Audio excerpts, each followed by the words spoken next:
toimub Lääne maakaitseringkonna pioneerirühma saemotoristi õpe. Eeskätt on see suunatud siis pioneerirühma liikmetele. Instruktoriks õpetajaks me kutsusime osaühingu Metsatark.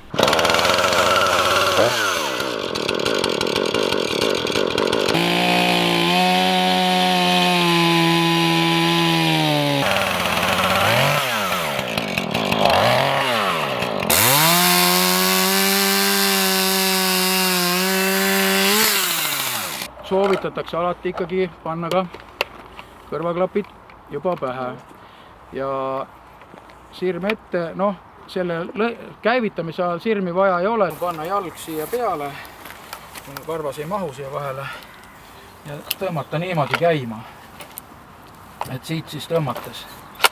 Aga kui ta on juba käinud, ei ole mõtet.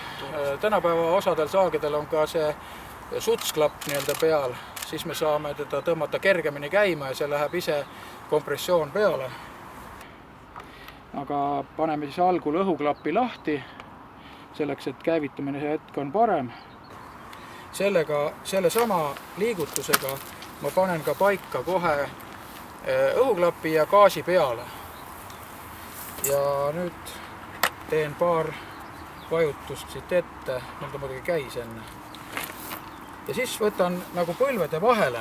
See on kõige lihtsam meetod teda käivitada sellepärast, et käsi ja jalad kõik kontrollivad.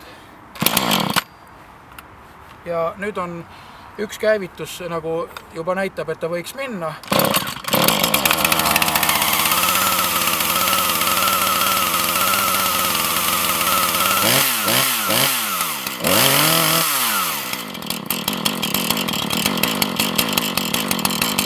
Kui väga pikalt on vaja liikuda, siis lükkame selle peale ja siis kõnnime temaga.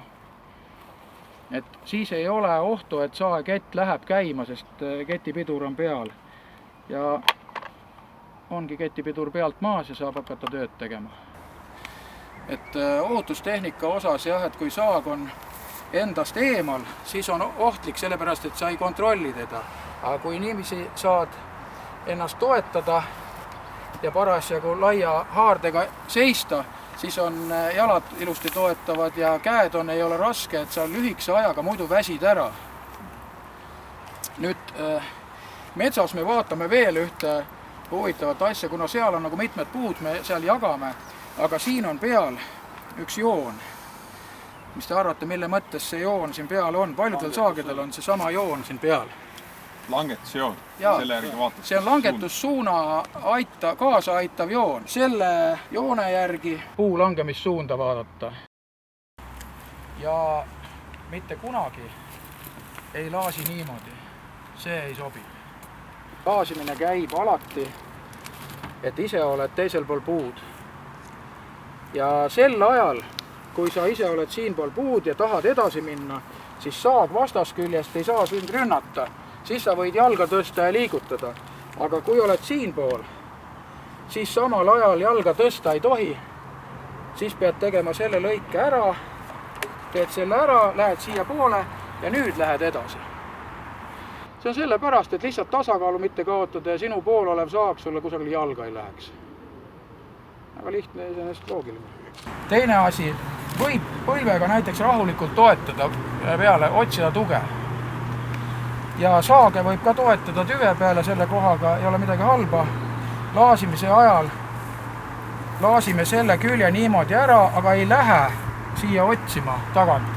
Seda ei teha jällegi ei ole mõttekas, siis on jalga lõikamise võimalus. Et üldine reegel on siis niimoodi, et hakkad laasimisega peale, siin kusagil oksad, lõikad ühe oksa ära, vaatad, siit tuleb teine oks, siis lõikad pealt, nüüd edasi veel ei astu, nüüd lähed siit oksaga pealmise ketiga, tuled tagasi, see käsi peab siin käima, käsi peab kogu aeg siin libisema, kuigi tundub, et sa hoiad ju sealt kinni, siis tegelikult lased käel siin libiseda, nüüd lõikad selle oksa ära ja nüüd lähed siis tagasi lõikama siia ja sellel ajal saad edasi astuda.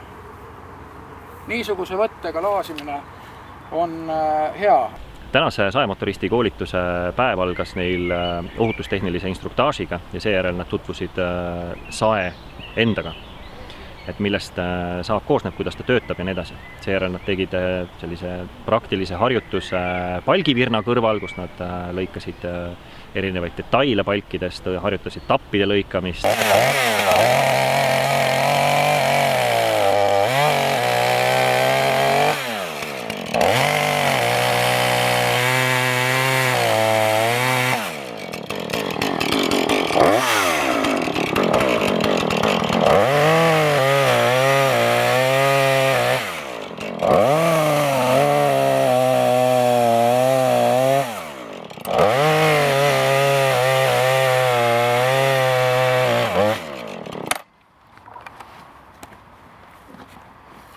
Rahvakeeli. Igaüks kutsub nii nagu tahab. Nüüd on ta teised aru saavad. Päevade käiga.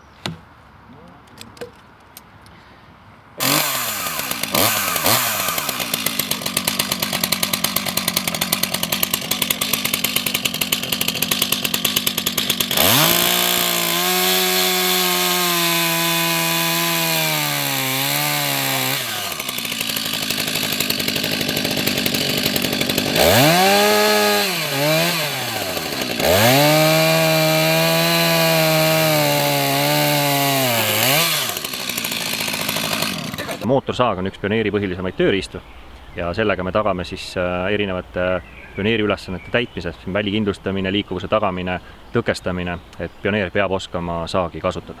Ta liigub ära muidu. Vaata, ma lähen võtan teost.